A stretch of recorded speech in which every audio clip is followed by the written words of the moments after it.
Ceci est un livre audio autogénéré par Google. Introduire à ce qui est arrivé, ce qui arrive, ce qui va arriver. À plus d'un égard, le monde du sens finit aujourd'hui dans l'immonde et le non-sens. Il est lourd de souffrance, d'égarement et de révolte. Tous les messages sont épuisés, d'où qu'ils semblent provenir. C'est alors que ressurgit, plus impérieuse que jamais, l'exigence de sens qui n'est rien d'autre que l'existence en tant qu'elle n'a pas de sens. Et cette exigence à elle seule est déjà le sens, avec toute sa force d'insurrection. Jean-Luc Nancy, Le sens du monde, édition. Galilée, 1993, page 20. Le réel avère que l'impossible existe. Aucun exemple particulier ne saurait dès lors à lui seul épuiser par nomination, description et illustration l'impossible, cependant que l'impossible prend souvent sinon structurellement la forme phénoménale de ce qui arrive, littéralement de l'accident. C'est par exemple un crash d'avion à l'instar de celui qui tua en 1963 la chanteuse country Patsy Cline, après avoir déjà survécu à un précédent accident de voiture.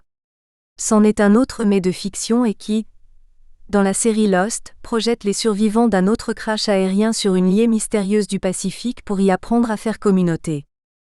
Le réel en tant qu'il est l'autre nom de l'impossible, car le réel n'est pas ce qui peut être, car possible dit le contraire de ce qui est, ressemblera encore à une petite fille d'origine asiatique vêtue d'une robe turquoise, une broche en forme de marguerite dans les cheveux qui était là et qui n'y est plus. Son incompréhensible disparition, l'intervalle contracté d'un instant si fugace qu'il échapperait à la perception, rompt le cercle formé par une ronde de collégiens éberlués qui se tenaient par la main et dont la boucle faisait alors circuler en son foyer un peu d'électricité. Un éclair, puis la nuit, comme le dit Charles Baudelaire dans son poème à une passante.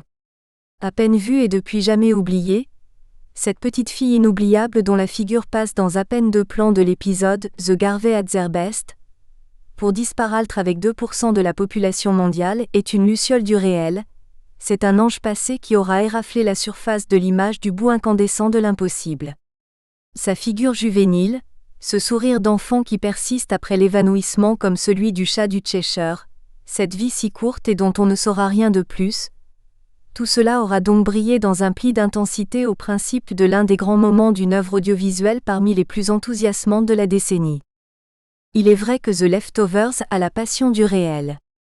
La série de Damon Lindelof et Tom Perrotta, dont ils sont à la fois les co-auteurs et les producteurs exécutifs, se constitue depuis son champ d'expression, une fiction déclinée en une série télévisuelle composée de 3 saisons entre 2014 et 2017, comme l'événement esthétique raccord avec l'événement qui en constitue obscurément le plan d'immanence. Et 28 épisodes déplieront comme autant de perspectives particulières le singulier récit, fragmenté et labyrinthique, de ces quelques conséquences subjectives, désastreuses pour certains autant que constituantes pour d'autres. Des philosophes aideront à penser ceci: si l'événement est celui du début de la fin du monde, personne ne saurait s'imposer à en imposer le sens.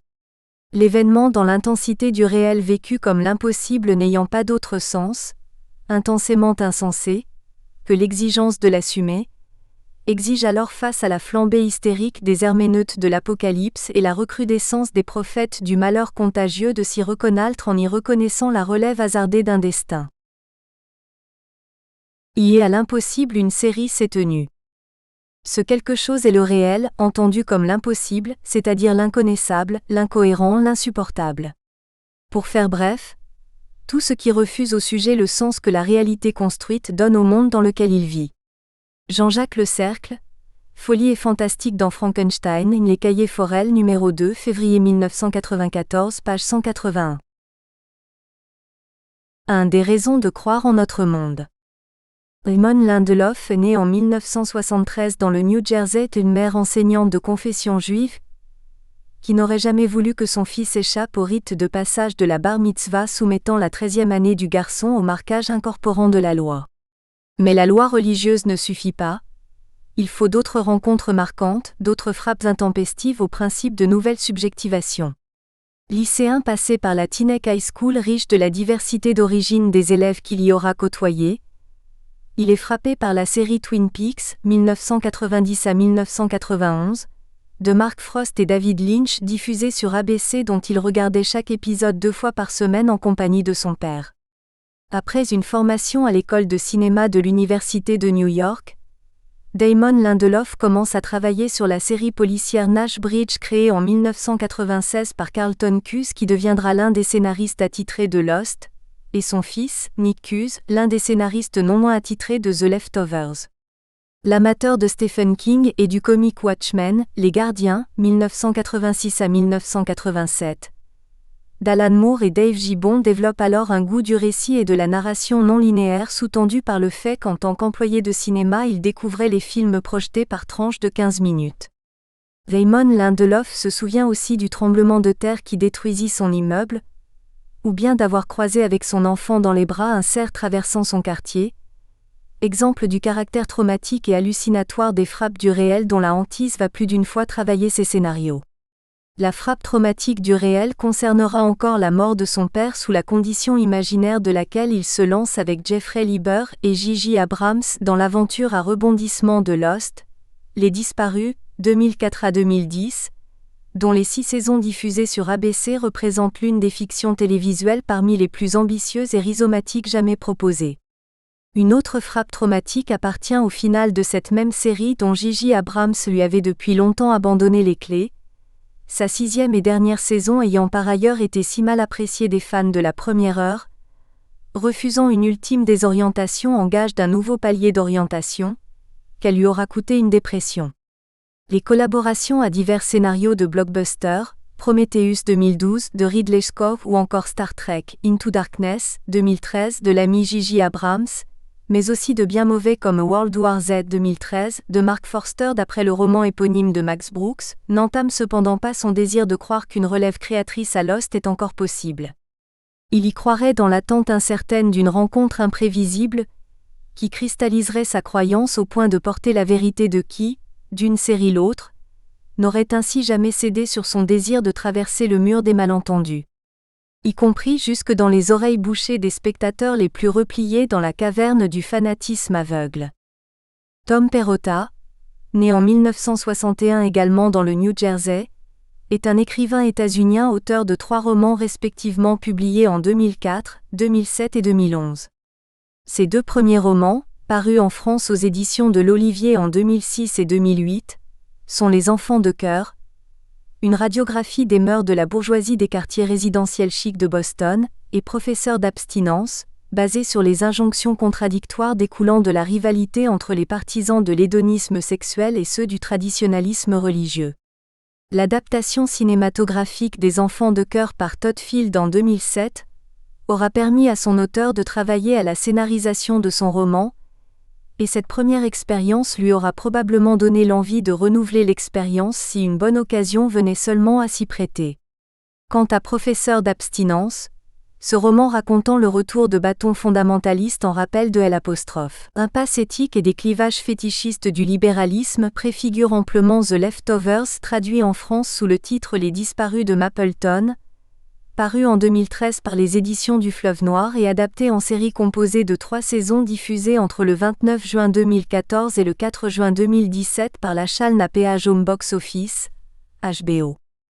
Cette adaptation à l'initiative de Damon Lindelof mais réalisée en partenariat avec Tom Perrotta, déployée sur l'une des meilleures chaînes de diffusion de séries télévisées états-uniennes, de Boardwalk Empire à Girls, de Oz à 6 Feet Under, des Sopranos à Tremay, de The Wire, sur écoute à True Detective, de Game of Thrones, Le Trône de Fer à Westworld, aura permis de faire coup double, au-delà de la bonne moyenne du million de téléspectateurs fidélisés, soit 10 fois moins cependant qu'à l'époque de Lost. Pour l'écrivain en participant à l'ambitieux déploiement de son roman original, puisque seule la première saison suit d'assez près, avec quand même des différences notables, la ligne du roman dont les contenus fictionnels connaissent avec les 2 saisons suivantes d'inédits et puissants développements. Pour le scénariste y trouvant moyen de concevoir à la fois le contre-champ parfait et la relève idéale de Lost, en moins spectaculaire et dispendieuse, en plus épurée et rigoureuse. Et les 2 de pouvoir ainsi renouer avec la grande figure du narrateur, retenu tantôt par des obligations romanesques, tantôt dans des conventions scénaristiques.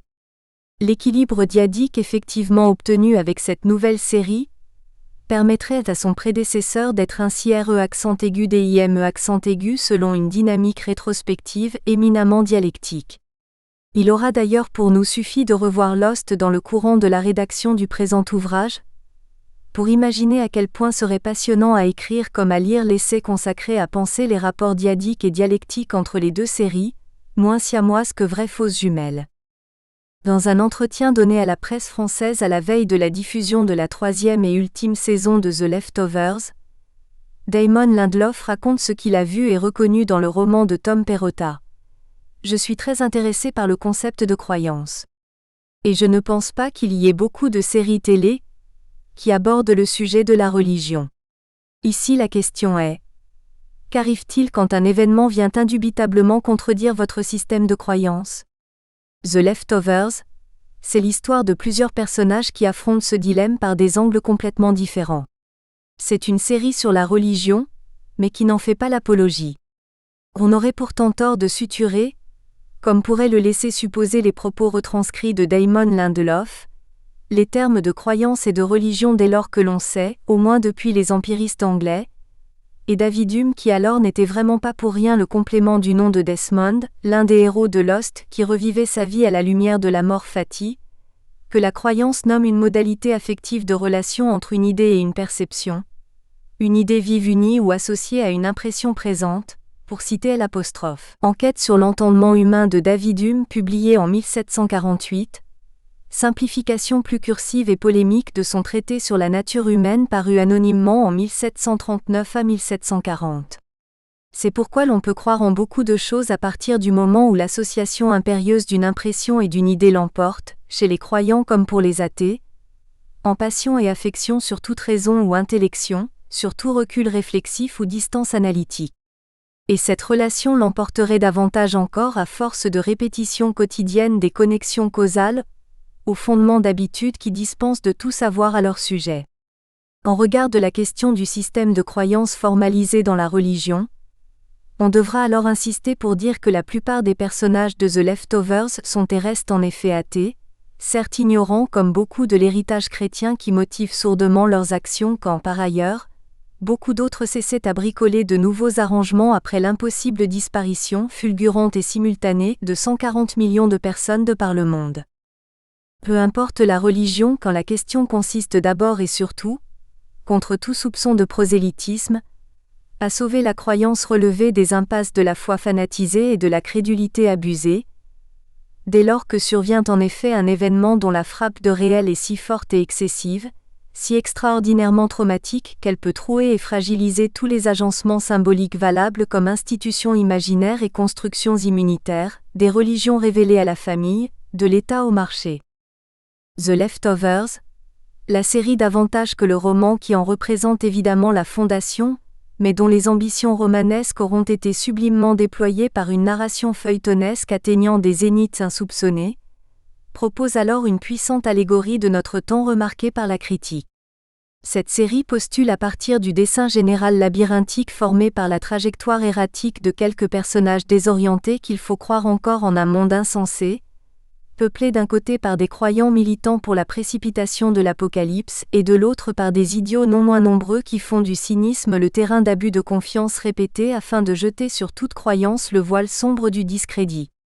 On se réjouit ainsi que depuis la télévision dont la membrane mondiale asphyxie tant les sensibilités, ait fait saillir une œuvre qui pousse ses propres conventions narratives et représentatives jusque dans les marges d'une puissance de fiction et d'imaginaire, mobilisée dans le but de la croyance redonnée. Il y a donc tout lieu, y compris à partir d'une reconfiguration opérée par l'existence d'un événement impensable et qu'il faudra pourtant penser, de préférer au décêtre, la décision au risque du désastreux de croire en un monde dont beaucoup disent pourtant qu'il est catastrophique, catastrophé d'avoir perdu la boule du sens ou d'être sans vérité. Chrétiens ou athées, dans notre universelle schizophrénie nous avons besoin de raisons de croire en ce monde. C'est toute une conversion de la croyance. Nous avons besoin d'une éthique ou d'une foi, ce qui fait rire les idiots. Ce n'est pas un besoin de croire à autre chose, mais un besoin de croire à ce monde-ci, dont les idiots font partie. La conversion de la croyance dans la relève de l'opposition abstraite et catégorique entre spiritualisme et matérialisme, Parce qu'il faut croire dans un monde afin d'y vivre malgré sa désertification entreprise par ceux qui s'efforcent par incroyance cynique ou croyance dans le pire à le rendre immonde, voilà ce qui serait au cœur battant de The Leftovers. Ce qu'à sa manière aura toujours déjà compris Jacques Lacan quand il disait que les matérialistes sont les seuls croyants authentiques. 2. Dylan Hill et Cap vers le sud. Le chant de Lost et The Leftovers en contre-champ. On l'a dit, le rapport entre Lost et The Leftovers pourrait se dire dans les termes métaphoriques d'une relation à la fois fraternelle ou sororale entre vrais faux jumeaux. Y aiderait forcément ici l'apparition de Michael et Evie Murphy, frères et sœurs jumeaux arrivant avec la deuxième saison en succession de la fratrie jumelle et adolescente des Frost présente dans la première saison, et peut-être en raison de leur différence de sexe comme jumeaux possiblement dizygotes. The Leftovers pourrait légitimement consister aussi en la relève dialectique des incompréhensions entretenues par certains spectateurs inconséquents de Lost, ces fans parmi les plus susceptibles d'être rappelés à l'ordre du fanatisme qui en caractérise la nomination. On sourirait alors de reconnaître dans le récit du pullulement sectaire des gardiens dogmatiques du sens unique leur mise en portrait à la fois effrayante et ironique. Il s'agirait alors pour The Leftovers de donner absolument raison à Lost. La décision toujours à l'épreuve de l'indécidable est une nécessité face à la confusion, tout en prenant le problème par l'autre bout, du côté de son contre-champ. L'autre bout de la disparition comme événement puisque si la représentation du sort visible des disparus caractérise la première série, leur absence soustraite à toute représentation fonde le récit de la seconde. De toute évidence, les motifs communs aux deux séries sont légion, on n'en finirait pas de les énumérer au risque de se perdre dans la jungle tropicale de leurs échos et ramifications. Sans exhaustivité donc, on trouvera et retrouvera d'une série à l'autre des enfants et des jumeaux, des doubles et des spectres, des génies et des démons, des naissances et des adoptions, des prématurés et des handicapés, des paternités écrasantes et des filiations tourmentées, des croyants finalement abusés et des incrédules qui n'imaginaient pas qu'ils croiraient, des bolts enterrés, des puits et des descentes souterraines, des aphasies et des noyades, plusieurs animaux avec une nette préférence pour les chiens et les ours, des prothèses et des blessures, des tatouages et des cicatrices, des voix sans corps et des corps sans voix, des décrochages spatio-temporels alternant flashback et flash-forward, une relativisation des certitudes et un perspectivisme labyrinthique, des visions fantasmatiques et des fugues chamaniques au risque de la dissociation psychique et de l'isolement psychotique, des sphères métaphoriques et des bulles diversement techniques, des liesses et parmi elles l'Australie, des apologues et des paraboles et puis beaucoup de chansons avec un penchant avéré pour la variété populaire avec Patsy Cline et les Beach Boys. La vie mal née et désorientée, éprouvée comme un dédale dont on doit trouver la sortie, une naissance qu'il faut se faire en rupture des naissances de chair par le tranchant de la décision afin de rénaltre au monde en extrayant de la blessure causée par une fracturation événementielle l'ombilique d'un destin, voilà bien ce qui serait le grand récit successivement décliné par Lost et The Leftovers. Et cela dans la perspective respective, d'abord de ceux qui ont mystérieusement disparu, ensuite de ceux qui restent avec le poids de l'absence insensée des disparus. Il faut cependant procéder par des différenciations absolument nécessaires, afin de penser désormais l'écart fondamental au principe des deux séries. Un écart aussi décisif et parallactique que les intervalles distribués en plissement et déplissage affectant la trame kaléidoscopique des récits, parce que la propension baroque propre au perspectivisme privilégie des architectures narratives indexées sur la dynamique d'une variété non linéaire et subjective. On dira alors forcément schématiquement que Lost est davantage caractérisé par l'essentielle question de l'abus de confiance, dont la torture représente le symptôme, et davantage The Leftovers par celle non moins essentielle de l'abus de croyance, dont la crédulité exemplifie l'envers obscur. Les termes respectifs de confiance et de croyance sont de sens très proches, parfois mobilisés comme synonymes l'un pour l'autre. La confiance rappelle selon l'étymologie latine que le verbe confier, confidere, fait de cum soit avec, et fidere soit fier, signifie que l'on remet quelque chose de précieux de soi à quelqu'un d'autre en se fiant à lui, c'est-à-dire en s'abandonnant ainsi à sa bonne foi. L'étymologie latine explique par ailleurs que la croyance vient du verbe credere, signifiant l'action de tenir quelque chose pour juste ou quelqu'un de sincère. Dans les deux cas, l'origine étymologique est religieuse, fides dans un cas, credo dans l'autre. Et dans les deux cas, l'autre que soi-même s'expose en comparaissant au risque des courts-circuits de la proximité et de l'hostilité. Un philosophe contemporain comme Bernard Stiegler insiste ainsi pour qualifier notre actualité comme un temps de défiance ou de méfiance, une époque de mécréance et de discrédit.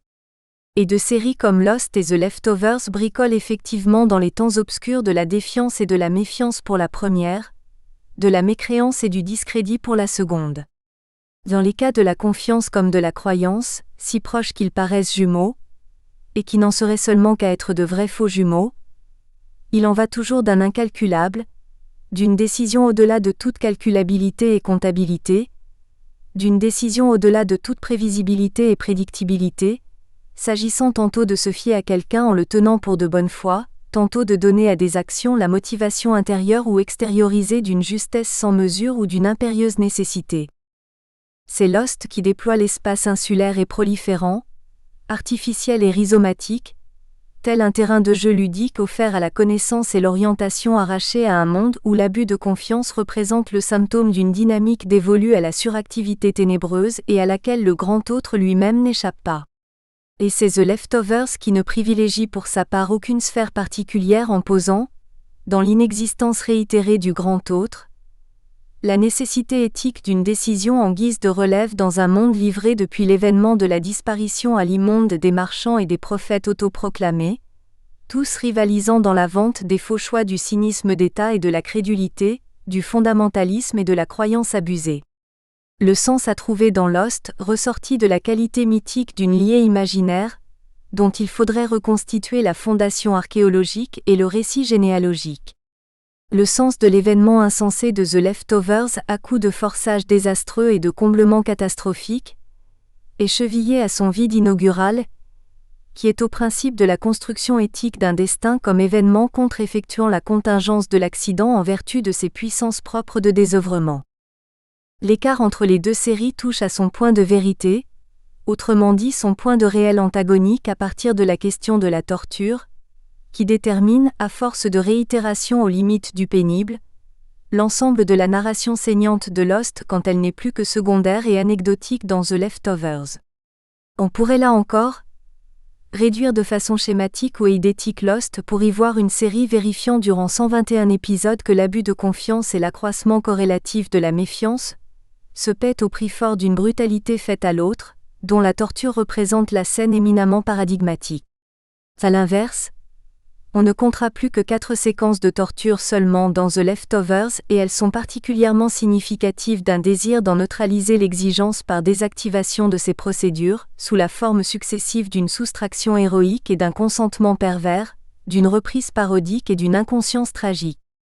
La deuxième séquence de torture située à la fin du 8e épisode de la première saison, Keiro, offre au personnage de policier borderline Kevin Garvey la possibilité héroïque de se soustraire à l'arraché de l'arrangement pervers et mortifère entre un bourreau, le mystérieux Dean, et sa victime, Patty Levine.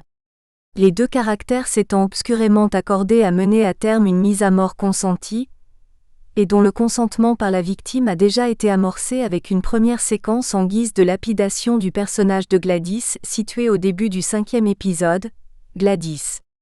Le simulacre du consentement pervers et la soustraction héroïque font ainsi tourner à vide la supposée fonctionnalité attachée au dispositif de la torture. On se permettra de mettre de côté les exactions extrêmement violentes du pompier pyromane John Murphy dans la 2e saison, qui ne relèvent pas de la torture à proprement parler, ainsi que la scène de l'agression sexuelle perpétrée par Megan sur Tommy, dans le 3e épisode de la 2e saison intitulé Off-Ramp, où le renversement des rapports de genre habituels, une femme viole un homme, débouche cependant sur une forme troublante et perverse de consentement de la victime à la violence de son agresseuse. La 3e séquence de torture proposée dans le 8e épisode de la 2e saison, International Assassin, n'est ni plus ni moins que la reprise parodique de ses prédécesseurs, avec Gladys revenue comme Patty Levine d'entre les morts afin de torturer de façon exagérée et un brin ridicule Kevin Garvey projeté le temps d'une mort provisoire dans le dédale d'un hôtel international limbique. Enfin, la 4e séquence proposée dans le 2e épisode de la 3e saison, Don't Be Ridiculous, appartient au comportement aberrant d'une Australienne suffisamment désorientée dans sa foi pour reconnaître dans les pages volées d'un nouvel évangile de pacotille l'indication crédible d'une épreuve initiatique censée lui permettre de percer le secret de la disparition de ses enfants. À chaque fois, donc, la torture ne s'impose qu'à être désactivée et neutralisée, désœuvrée, par consentement pervers ou soustraction héroïque, par reprise parodique ou inconscience tragique. C'est même le personnage du religieux Matt Jamison qui dans le 5e épisode de la 3e saison, It's a Matt World, frôle cette tentation face à celui qui se prétend être Dieu mais sans s'y résoudre cependant en préférant au pouvoir donné par le dispositif de la torture l'impuissance au sens fort, autrement dit la puissance de ne pas s'y abandonner. L'addition sérielle des scènes de torture jusqu'à une sorte d'atonie morne, répétitive et sadique seulement suspendue par la promesse salvatrice de l'indifférence zen aura été d'une série l'autre renversée pour apparaître désormais dans une manière nouvelle de neutralisation qui, par un désœuvrement successivement délibéré et soustractif, parodique et aberrant, fait à la fin toute la différence. C'est que de Lost à The Leftovers, il y a plus d'un pas qui fait que Kevin Garvey Sr. en Australie n'est pas seulement la pâle copie ou pire, le simulacre pitoyable de Jacob sur son lier du Pacifique, aussi désorienté que ses candidats invités à le suppléer dans son mandat protecteur. Certes, d'une liée à l'autre s'expose au mieux en constellation ou en archipel, au pire en miettes, le sens comme paradis pour ainsi dire dispersé dans la terre entière, dont parla Novalis. Certes, le paradis du sens dans la dissémination déterritorialisée de ces signes peut entrer aussi en composition qui est une décomposition, en conjonction disjonctive avec le purgatoire des significations rivales et l'enfer des interprétations totalitaires car unilatérales. Certes, la ponctuation des signes erratiques affole en multipliant par ramification les épiphanies, jusqu'à faire court-circuiter les bouclages signifiants de l'interprétation. Des bagels qui disparaissent d'un four et des corps qui disparaissent dans des crématoriums, des cigarettes fumées et des mannequins cramés, un chien aux aboiements aussi agaçants que les stridulations d'un grillon introuvable, des inclusions en forme d'apostrophe, incorporations sectaires et des exclusions en forme de bannissement archaïque, une terre ouverte en ses failles sismiques et des esprits fracturés par des visions chamaniques, des ventres comme des cavernes et des cœurs blessés reliés à des oreillettes, la vraie fausse gémellité des complexes d'Empédocle et de Jonas, des rêves de feu et des fantasmes de déluge. Et puis il y a une pente australe dans The Leftovers qui passe une première saison à Mapleton, dans l'État de New York, pour se destiner avec la saison suivante à Jarden au Texas, avant de se poser le temps de sa dernière saison à Melbourne, en Australie, sans oublier le Caire comme signe ambivalent, capitale lointaine et pourtant si proche d'être mystérieusement rappelée. Et cette pente offerte au sud et à l'antipode, à la brûlure, Auster qualifié pour les latins le vent chaud du midi, comme à l'aurore, un terme qui lui est étymologiquement apparenté, ferait la voie d'un passage significatif des massivités continentales aux éclatements océaniques de Lié, la question du sens dès lors rappelée dans son intime connexion avec le motif littéraire de l'utopie. D'une liée l'autre, au risque que l'insularité se confonde avec l'isolement et l'insolation sous le soleil d'un maltre autoritaire s'autorisant à figer l'ouverture infinie du sens dans la finitude dogmatique et désertique de ses signifiants.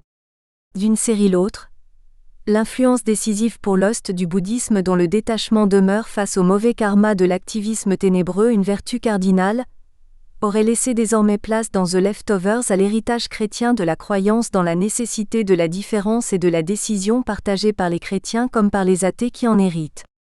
Le détachement, n'étant plus synonyme d'indifférence mais dorénavant de séparation et de déliaison d'avec toute attache organique, ouvre un espace au désœuvrement en tant qu'il qualifie aussi le reste à vivre dans le site déployé par l'événement. Pour le pire, pour qui tire d'un désœuvrement identifié au mal-être des conséquences subjectives désastreuses, individuellement et collectivement, en sautant à pieds joints dans le trou obscur de l'événement, comme pour le meilleur, pour qui voit dans le vide fondamental de l'événement le manque structural et constitutif au principe d'une relève subjective qui a l'amour pour vérité, dont il faut tenir le pari et sur le désir duquel il ne faut pas céder. 3. D'une acceptation faible à une acceptation forte de l'événement, le goût des larmes. L'événement, de la disparition de 2% de la population mondiale le jour du 14 octobre 2011, n'échapperait pas lui-même au perspectivisme de l'écart parallactique. L'événement serait lui-même divisé en raison d'un antagonisme qui appartient au réel impossible qu'il est, à la fois comme accident contingent, le sens est faible, accordé à la fortuité inessentielle de ce qui arrive en pouvant blesser, et contre-effectué comme hasard nécessaire.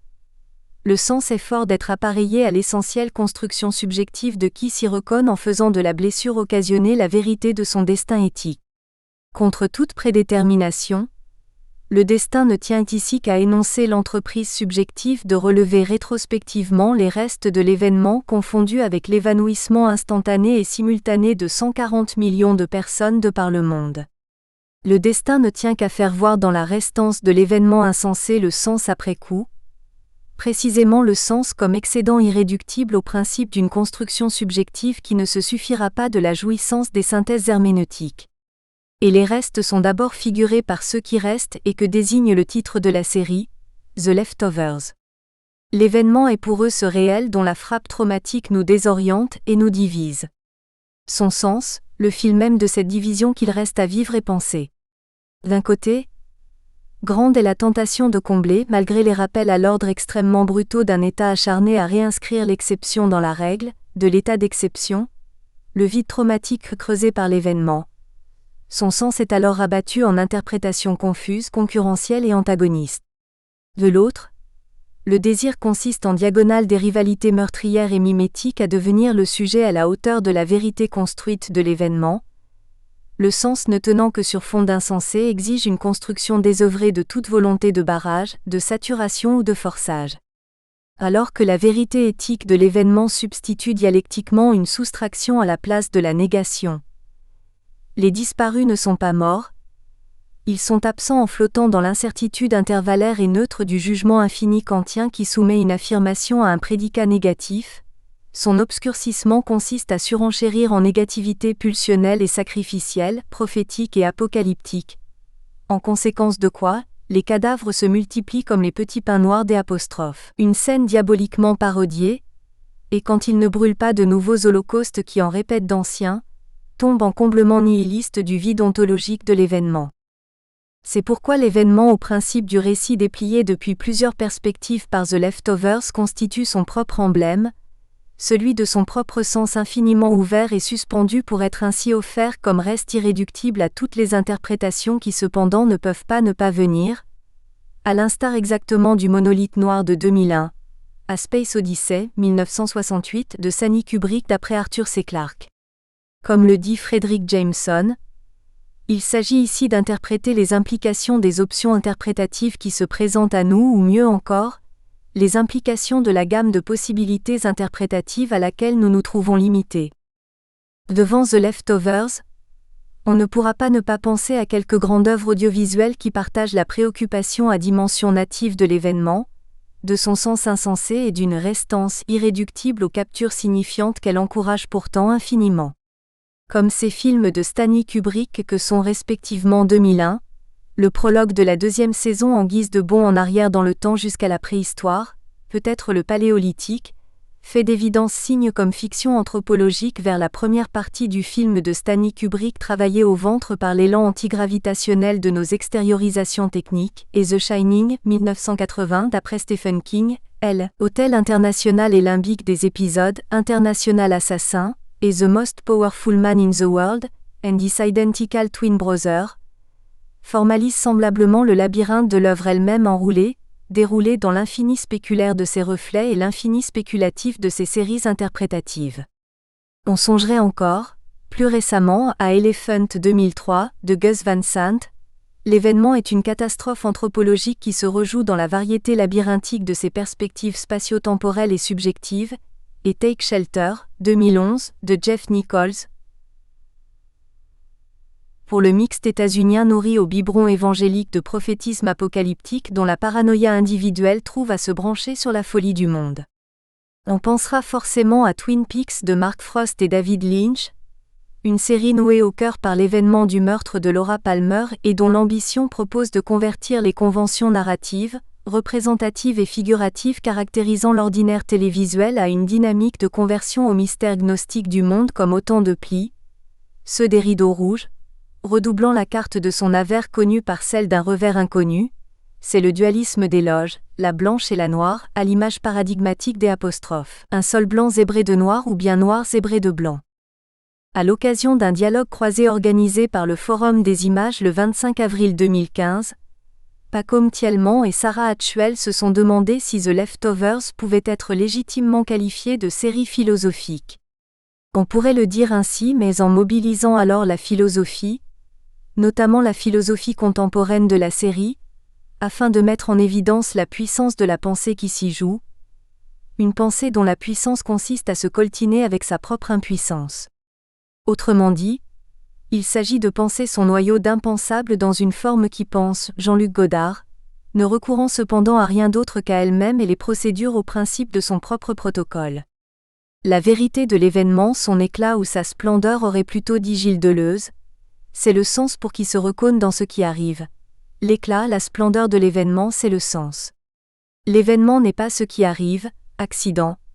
Il est dans ce qui arrive le pur exprimé qui nous fait signe et nous attend.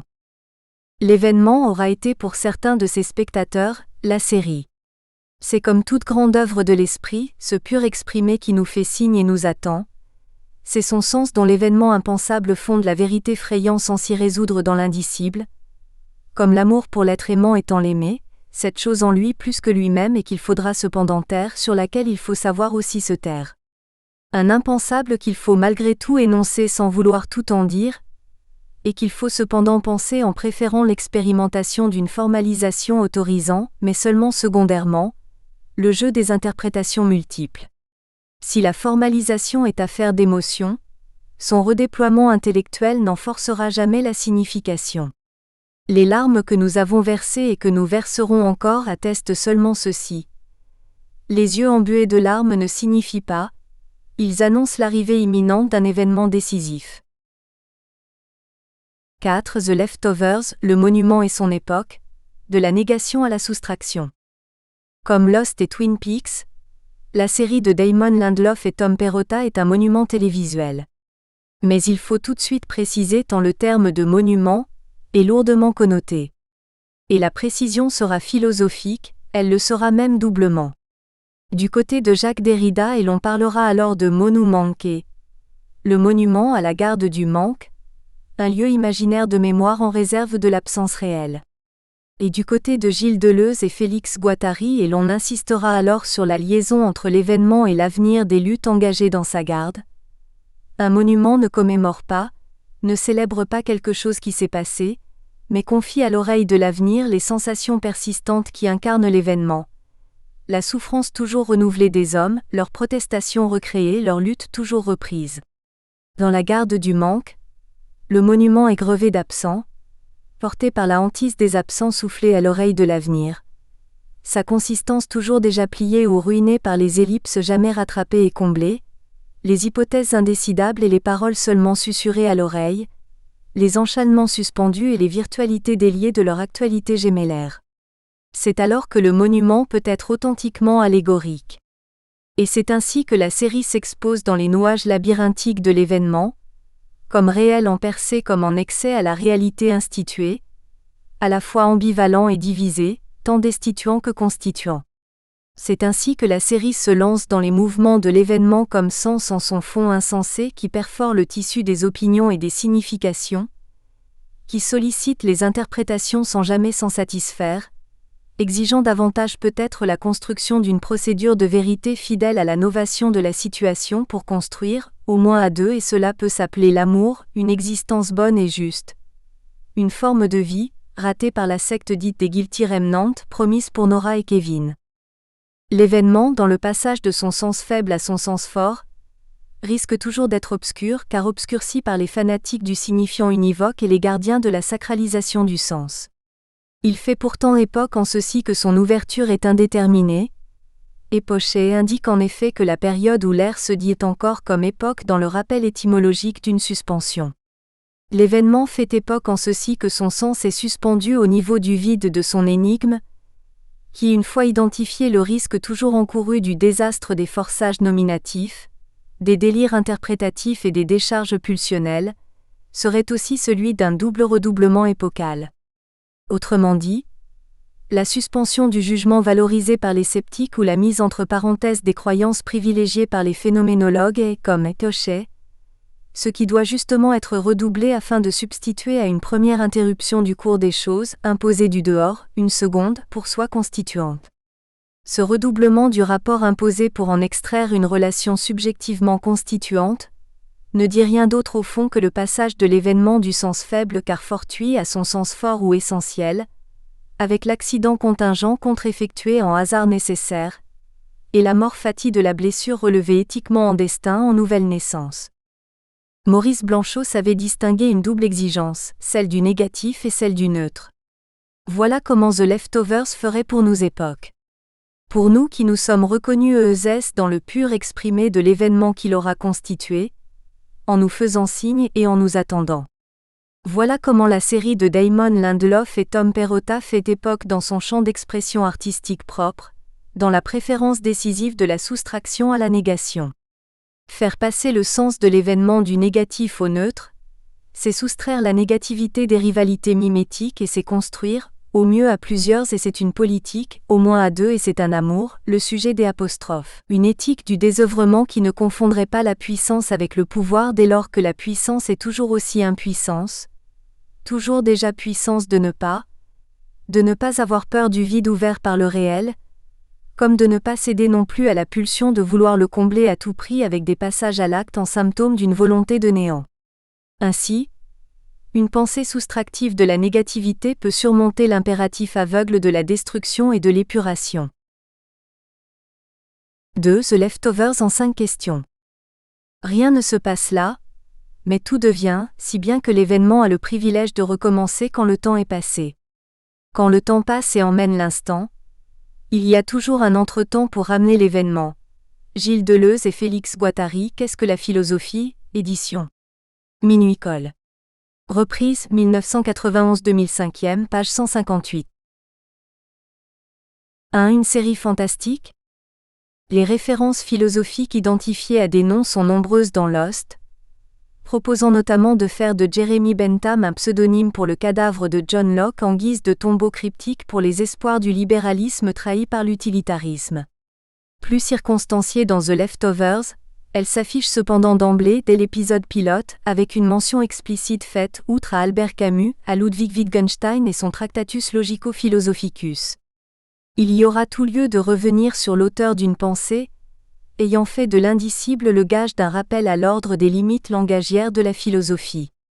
On se contentera déjà de mobiliser 2 autres citations du philosophe viennois au principe d'une réflexion consacrée à préciser mais aussi discuter l'appartenance au genre fantastique de la série de Damon Lindelof et Tom Perrotta.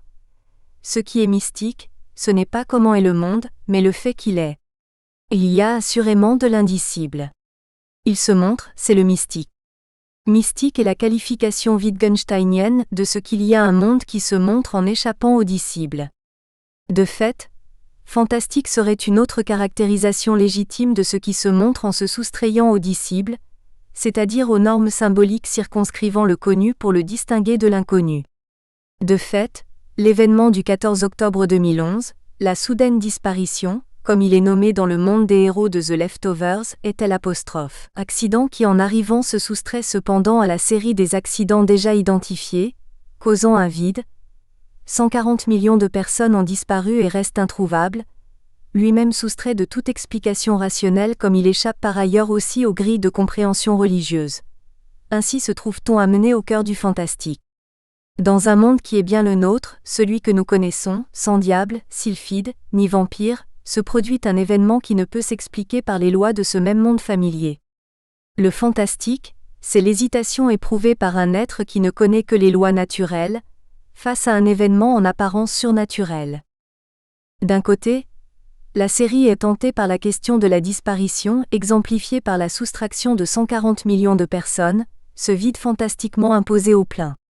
Et c'est ainsi qu'elle est une grande série contemporaine tant s'y manifeste l'importance de la disparition, qui complique les douleurs de l'absence par l'indétermination du sort des disparus impossible à localiser. Ni absent ni présent, flottant dans un entre-deux qui peut durer longtemps sinon toujours, les disparus seraient des figures intervallaires, au milieu du ni-ni. De l'autre, La question est de savoir si le fantastique est un nom séculier pour le mystique en sa persistance.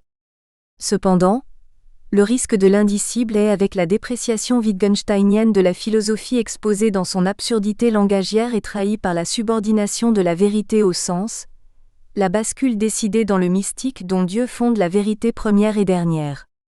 L'indicible qui détermine la qualité fantastique de la série de Damon Lindelof et Tom Perrotta devra pourtant être dit.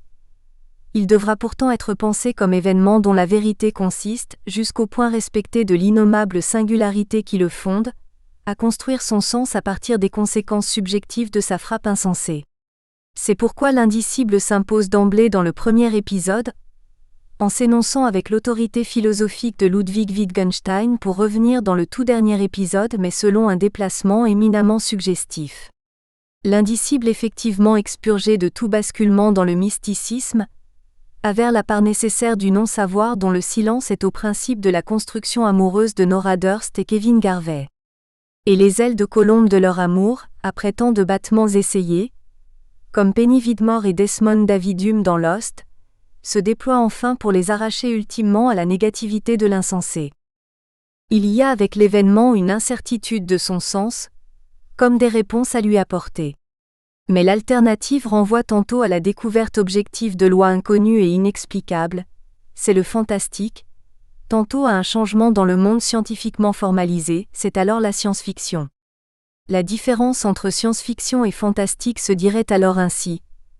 La première suppose une machine, un produit chimique de synthèse, un emploi des forces physiques faisant appel à la connaissance scientifique, pour réaliser des miracles qui n'en sont plus.